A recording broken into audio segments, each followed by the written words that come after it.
Hey guys, and welcome. If you're here today, then you must be interested in developing the look and feel of your animated shot, short, sequence, whatever you have going on. And if you're anything like me, then you don't want to deal with Maya's default rendering methods.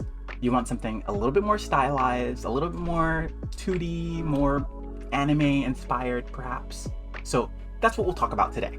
I'll show you how I went from this default look that you see here on screen to this more cartoony, anime-inspired, cel-shaded look with outlines that you see here that I rendered out in Arnold. Today, we're going to be talking about giving your 3D shot a 2D look. So I'll start pretty basic for those of you who maybe you've never really worked in the Hypershade with shading. So I'll start basic so you guys can get up to speed, and then towards the middle and the end, I'll talk about some more, advanced topics for you guys who are a little bit more intermediate. So there's some nuggets of knowledge for you guys to get your cartoony look going for your project. But before we get into the nitty-gritty with all of that, you might be asking yourself, who is this guy talking to me anyway? Who am I? So that's a good question. I'm Miles. And like many of you here today, I actually got my start in Animation Mentor, where I learned the basics of animation, character acting, body mechanics. It was a great experience that got me set up on my career that has now been going on for around, over 6 years at this point. I've been working on shows, films, games, and some other things along the way.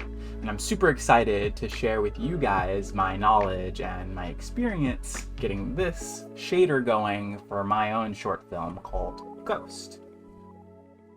So some of the movies that I worked on was actually Justice League Cross RWBY. So that's a movie I worked on, and actually a show that I worked on was DC Heroes United. And you'll notice clearly here that there's a very common thing here between them. These are both very cartoony, cel-shaded with the 3D models. So to say that I was inspired by my past work would be an understatement. So again, I'm really excited to share with you how I got this 2D look for my work. So without further ado, let's just hop into Maya and get started.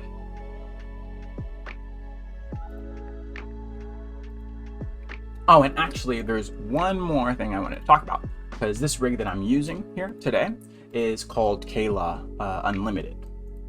And this, what I talk about today will work on any rig, but just in case you were interested, this rig is awesome because, and let me pull up Kayla Unlimited for you guys, just so you guys can get a look. So I'll be using this Kayla Unlimited rig, and if you're an Animation Mentor student, you might be familiar with Kayla and Kyle. I believe you have access to those, but not necessarily this one, where you have your one character and your one rig that you can modify and adjust with the rig controls to get different looks, so you can have multiple characters but with the same rig. So I think that was awesome, and I wanted to share that because they have their non-commercial, their commercial. You can use this for whatever you like. Yeah, that's the rig I'll be using. But again, of course, everything I talk about today will work with anything. So I've set up the Kayla rig to look like this, and to get started, let's just go ahead and open up a new window. Let's just pop this open here, and we will make this renderer Arnold, because we want to make sure that our shaders that we make work in Arnold. And I'll show you a couple things that I found out. Let's create a light and a directional light. This directional light is going to be best for your cartoony renders. Have one singular light source.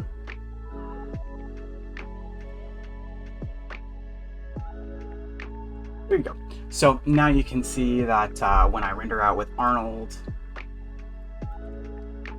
by default, this is what the character looks like here on 10 intensity. So that's your basic kind of photorealistic rendering. Now, at this point, you might say, okay, all right, I get it. You're rendering in Arnold. I don't really want to do an Arnold render. I just want my animation to look good in the viewport. I don't want it to look basic in the viewport. Well, I'll show you a way you can get the cartoony look in the viewport. Then also show you how it's not the best if you wanted to render in Arnold. So I'll show you that. So if you've tried to work with Toon before, you might have gone over to your rendering tab and gone to Toon and see that there are shaders that you can just apply with a button press. So let's try that. Let's click our character, go to Toon, and assign a two-tone shader. So if we do shaded brightness two-tone, you can see that in our viewport, we get this two-toned look now. You can now see only two colors, the shadow and the brightness. So that's awesome. But you'll also notice in our Arnold view, it doesn't really work like that. So this two-tone Toon shader is great if you just want to quickly play blast something that looks kind of cartoony, but not so great if you wanted to do the full render. And that's the same for the outline as well. That comes with this as well. Toon, assign outline, add new Toon outline. This is a really quick way to get that outline, and it works from any angle, and it looks pretty good. But again, you see I have the outline here in my viewport, but where I don't have my outline is in my render. So that's going to be a problem. It was a problem for me when I was trying to get a Toon style look. I'm like, okay, this isn't going to work for what I need. So that's why we need to head into the Hypershade and work on our own shaders that aren't just one button press. Sadly, super sadly. So let's take a look. If you've never worked in the Hypershade editor before, it's this little guy up here. Circle, so you can click that and open it up. If you've never used this before, this is gonna look scary probably, but it's not so bad. So just, up here, these are all the materials in your scene. And then down here is the node editor where we will be working and adjusting some things. It's not going to be nearly as hard as it looks right now if you've never seen this before or you really worked with it. And over here, you can kind of create textures, materials. This is one of the ways that you can. You don't need to do it from here, but it's here, and you can always move these windows around wherever you'd like, or close them out or whatever. But I'll just leave that alone for now. How do we get our Arnold view to look like this viewport view? So actually, what we want to use for our skin is, well, first of all, in the Hypershade, what we can do is we can select our skin, and right over here above our node editor here, these are all the nodes that we'd be working with, we can click this box with the two arrows that shows our input and our output connections on our skin, since we have the skin selected. So you could see that the two-tone shader that we used was this shaded brightness shader. That's what this is. That's what's giving us our look on our viewport view. And this ramp shader here, this is just our output. So you can see if we disconnect these two, how the character goes back to his default shading. We'll leave this disconnected because we don't want that anymore. And what we can do is either over here in create, or you can hold down right click and create a node. You can go ahead and add, what we need is a Toon shader, AI Toon shader for Arnold. AI stands for Arnold, so it's important that we use this AI Toon. And now what we can do is just plug our Toon shader into our surface shader And now, well, you know, it's not quite there yet. So there is another step to take.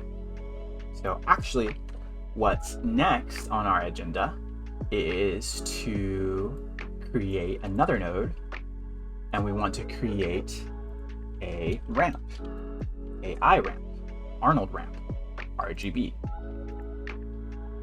So this will act as our 2 tones or 3 tones or 4 tones, you know, however many colors you want to add to this. This will act as what's going to make this look cartoony.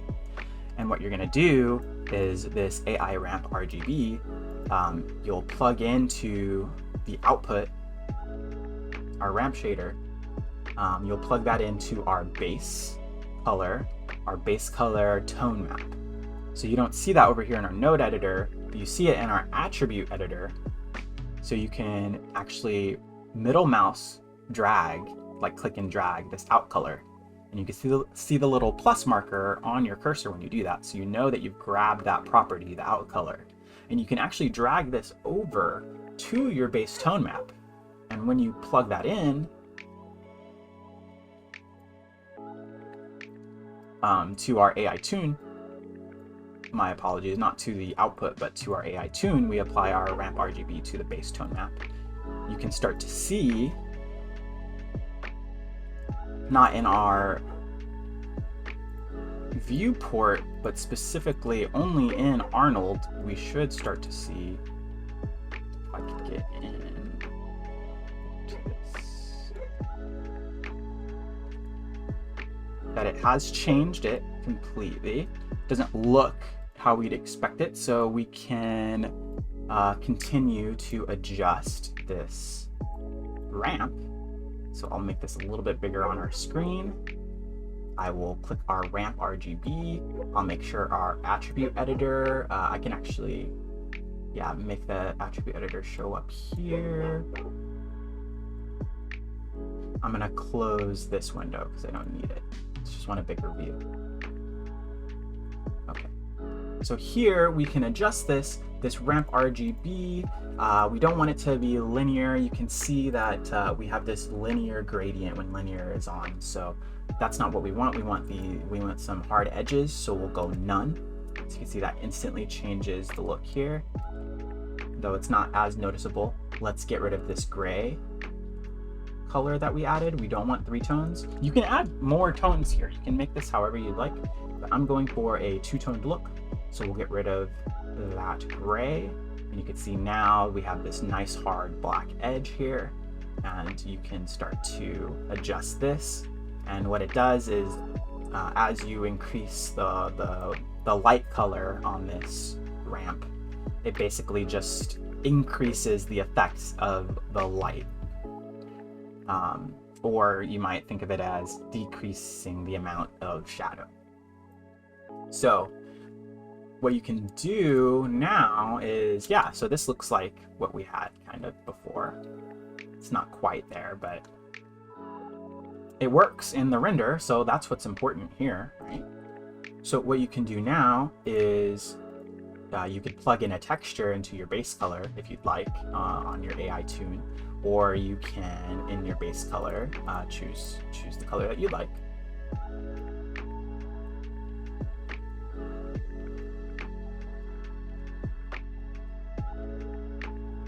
Oh, I'm in specular, so of course that's not what we want. Let's get rid of that. We've got to go to the base, turn up the weight, and turn this to a brown.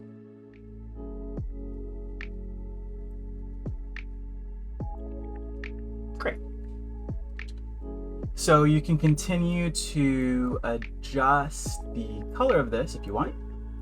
However, this would look a lot better with a texture, so I will use the texture of this character.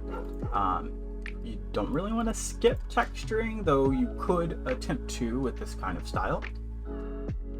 But I will create a node, and I will create a image, our AI image. And so now we can pathfind to our texture, whatever texture you have going on. You could plug that into your base color, And now it'll take that texture and also have the tone map on it. So you have your nice two-tone shading. And if the shading is too harsh for your tastes, you can always go to the ramp and lower or like increase the value. And you could make that a much lighter shadow, which is more appealing than pure black for sure.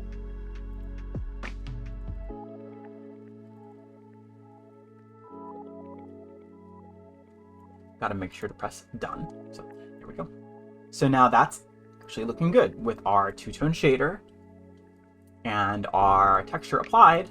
That's looking actually cartoony. And you know, just to point it out, just to show you, it doesn't look so great in the viewport if you wanted a nice viewport render. So that is a bummer. What I like to do is just go ahead and go to the output shader here and go to extra attributes. Not the output, the AI tune, and then go down here to extra attributes. And then you could change the hardware color.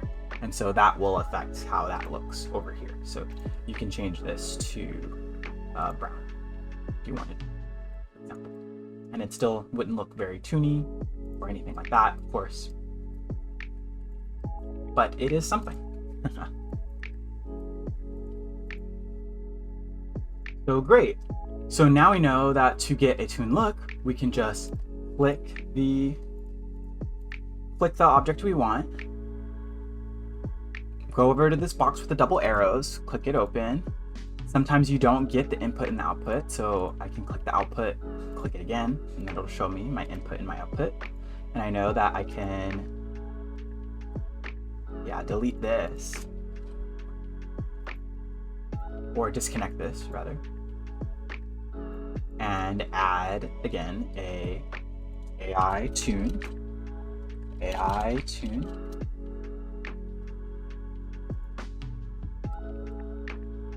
and plug the out color into the surface shader,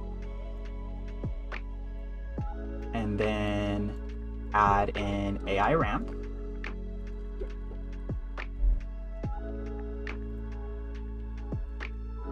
make that ramp none, and plug this into our AI tunes base tone map.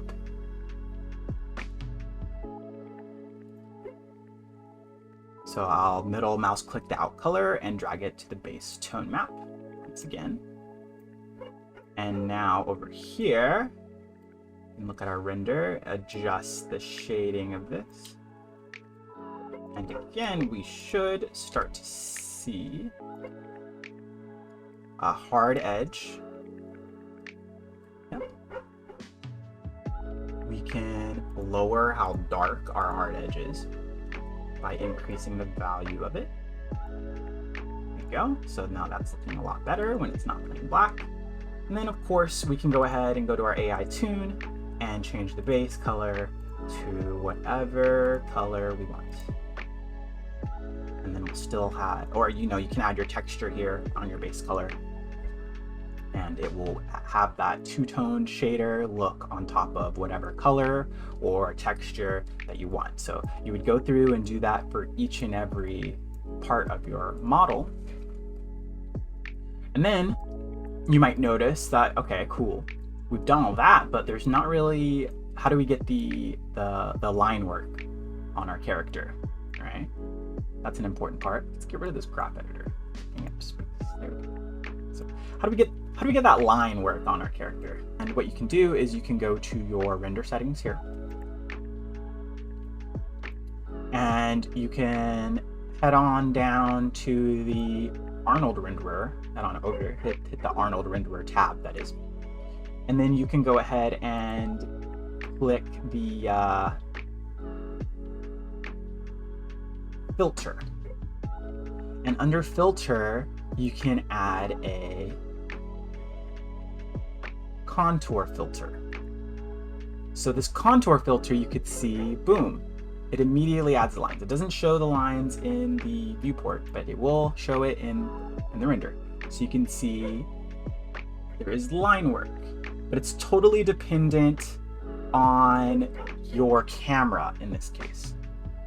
So whereas the toon shader line work, it actually doesn't really become bigger or smaller based on how far your camera is, this line work totally does.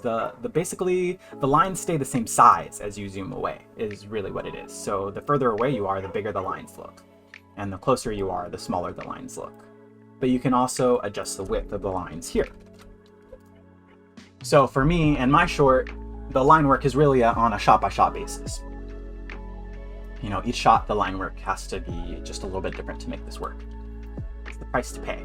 And one of the coolest parts about this contour line work is that you can give it a more hand-drawn look in the shader editor as well, in the Hypershade, that is. So let's open up our Hypershade and let me show you what I mean. So actually, the contour filter uses in your AI toon, it actually is using your silhouette width scale. That's this here. So it's actually using silhouette to get those edges out. Well, first of all, let's just make sure our width scale, yeah, let's make it 5, just so it's going to be easy to see, nice and big. And we're actually in our texture, on our AI toon texture, that you can rename at any point to like skin, what have you, right? You can let's turn on enable silhouette. We're going to need that for what we're doing here. So we'll enable silhouettes and we'll make sure our silhouette is white, so we can see it on this black background here, right? So now we can clearly see we have our silhouette enabled, it's white, our edge color is white. So now to get that kind of basically to make it look hand drawn, we're going to try to add some line weight variation.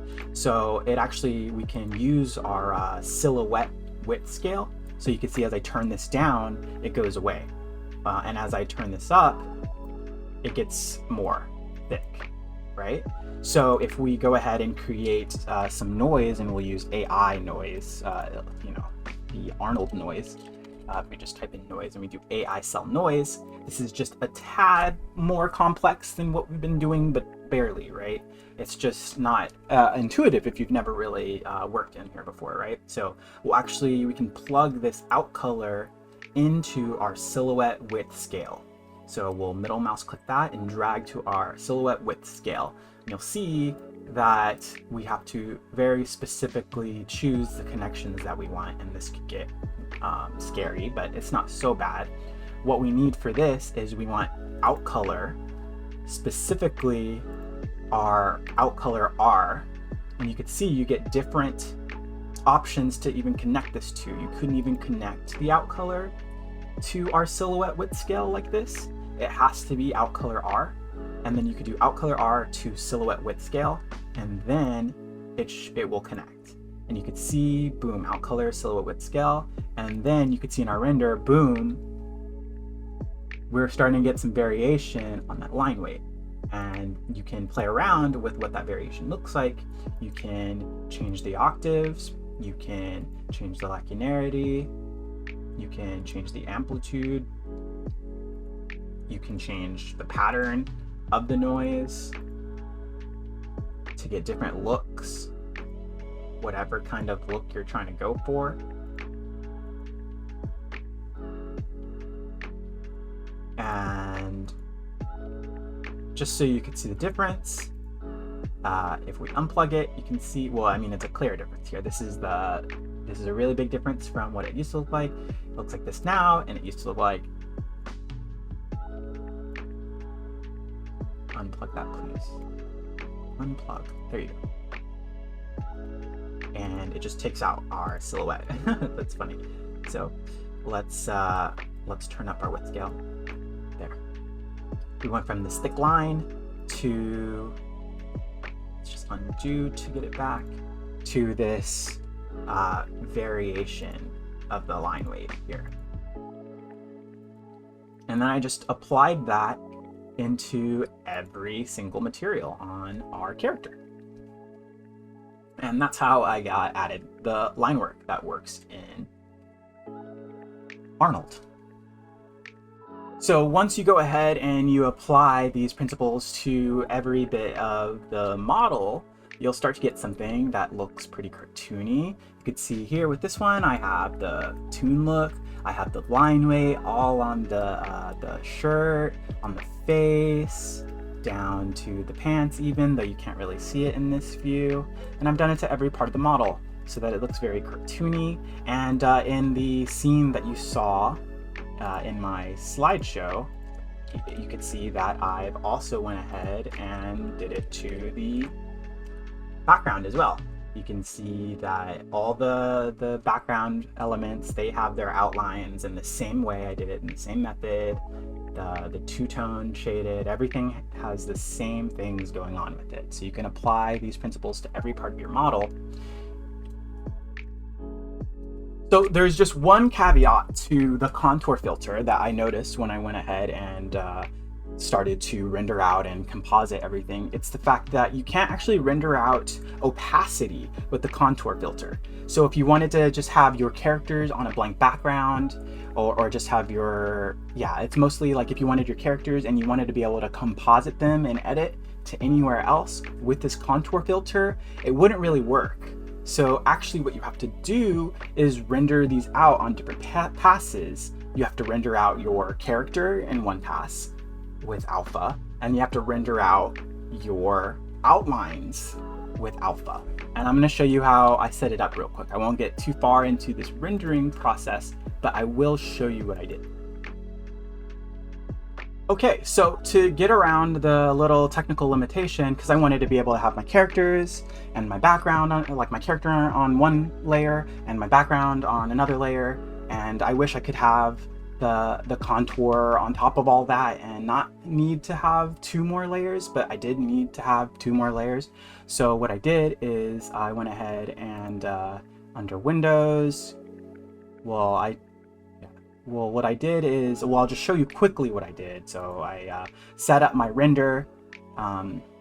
This is a whole other kind of lesson or whatever, but I just basically set up my render. So it's like I have my character and my main props rendered out in one layer, and I have my background rendered out in another layer. But also in my render settings under AOVs, this is where you'll tell it, okay, like I want you to render out two passes. I want you to render out the contour pass, which is the line work, and I want you to render out the RGB, which is just like everything else, the color, right? So that will be over here in available AOVs, and you just make sure you have contour here, RGBA, and then I have it as EXR, and then contour filter, and then RGBA, EXR, and then box filter, right? So then when you render all this out, it'll output it into a folder where it's like, here's your contour pass, and here's your RGB pass.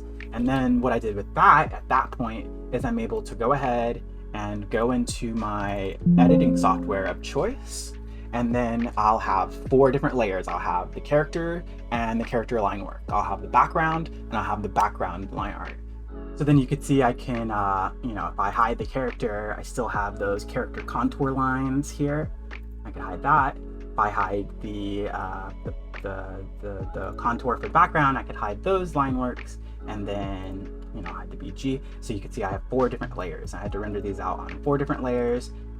And I won't go too far into the compositing part of that, but this is the output that you get. And then you get, I wanted to do this as well because you get a lot of control. You get to control what the line color is in post. You get to control the backgrounds and the characters all independently.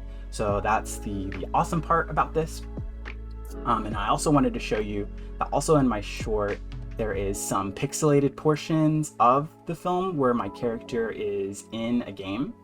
And I didn't want to like make a pixel art section. So I was like, how do I use the models that I have now to just make it look like it's them, but kind of in a pixelated game? So that was actually a simple solution actually, to get this look. So the way that I quickly got this to look pixelated is, really all I did was go over to my render settings, go to Arnold Renderer, and then if you lower this to like -2 or -3, you can render this in Arnold, and then you know, I didn't use it for in the house because yeah, this looks pretty nasty. But as you can see, in the section of the game that I wanted it to be pixelated, that I designed it to look pixelated, it looks much better, and you can get this pixelated look. This is -3. Let's see what it looks like with -2. Yeah.